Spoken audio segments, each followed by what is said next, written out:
whenever that went in, it actually pulled this gap way wider.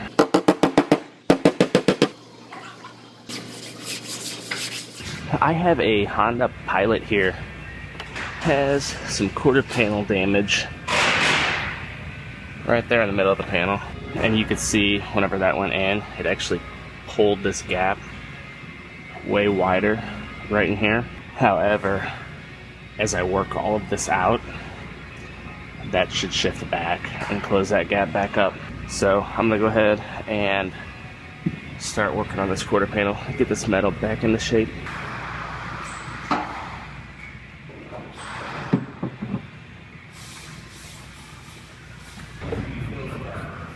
So I'm gonna do a couple glue pulls on this. I have these tabs here.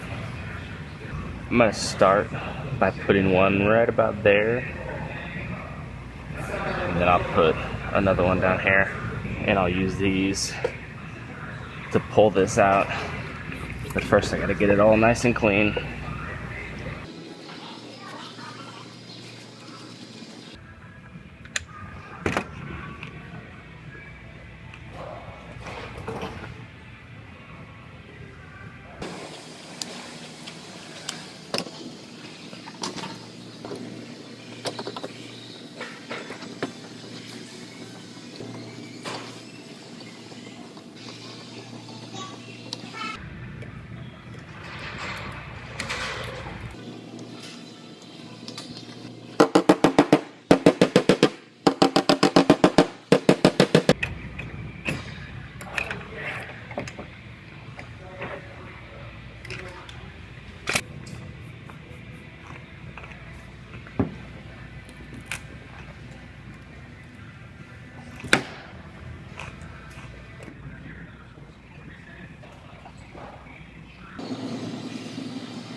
So I'm getting this one close, but the edge right here, this 90-degree angle, was still pushed in and I can't get it to move, so I welded a tab right on the edge, and I'm gonna use that to bring out that bottom edge just a little more.